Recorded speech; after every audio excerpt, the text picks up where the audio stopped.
Hello, bonjour à tous et à toutes, c'est Jeannot de Routart. Donc aujourd'hui je vais vous présenter la fabrication d'un petit nettoyant ménager qui coûte pas très cher, qui est désinfectant. C'est à base de vinaigre et je vous dis à tout de suite, le temps d'aller m'installer avec tout mon petit matériel.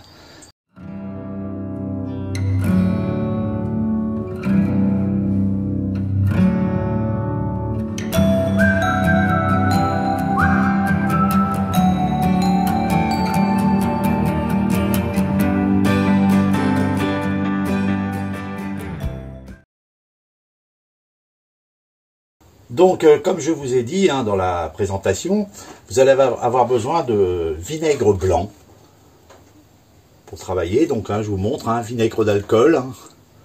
Voilà. Une bouteille en verre, c'est mieux. Et des agrumes. Alors, je vous explique.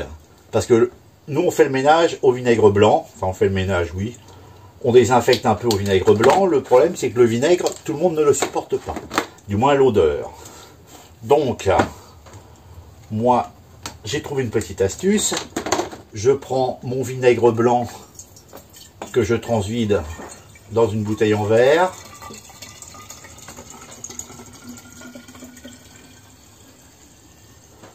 Voilà, je mets pas tout parce que sinon j'aurais pas de place pour mettre mes agrumes après. Et donc, j'ai des citrons là qui ont un petit peu séché. Et puis surtout une peau de pamplemousse, puisqu'on a mangé le pamplemousse, vous voyez.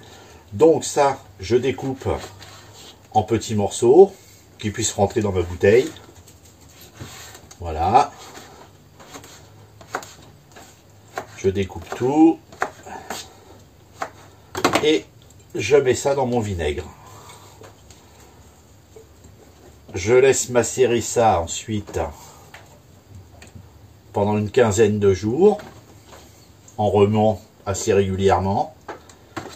Et j'obtiens donc un vinaigre qui a l'odeur des agrumes plutôt que l'odeur du vinaigre blanc, mais qui n'a perdu aucune de ses propriétés, aussi bien nettoyantes que désinfectantes.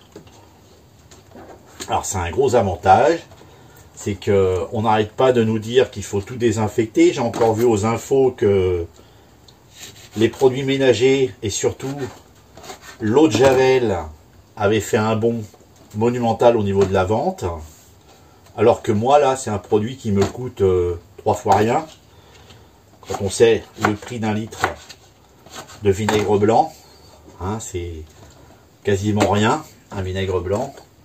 Je crois que ça doit coûter 68 centimes le litre. Ensuite, beaucoup de gens sont comme nous et ont des agrumes à la maison.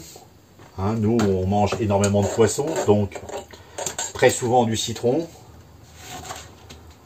Ensuite, on mange des pamplemousses, donc effectivement, on en a aussi, ou des oranges. Vous pouvez mettre toutes les peaux d'agrumes que vous voulez. Ça ne changera rien à votre vinaigre. Là, je vous mets que du citron et du pamplemousse parce que je n'ai que ça sous la main. Donc, voilà. Je mets ça dans mon vinaigre. Ensuite, je le secoue comme il faut. Et ça, je vais le secouer assez régulièrement. Je pourrais le faire tous les jours si je veux. Voilà. Et ça, vous le laissez macérer à température ambiante, entre 15 jours et 3 semaines. Et ensuite, vous le passez, vous le filtrez. Vous gardez que le liquide. Et là, vous obtenez un vinaigre blanc qui nettoie sans l'odeur du vinaigre. Et je peux vous garantir que c'est quand même très agréable à travailler. Parce que ne plus avoir l'odeur du vinaigre dans la maison, c'est pas désagréable du tout. Donc je vous remercie de nous suivre, d'être fidèle à notre chaîne YouTube. Et je vous dis à bientôt dans une prochaine vidéo. Je ne sais pas encore de quoi je vous parlerai, mais on se retrouvera dans une prochaine vidéo très prochainement.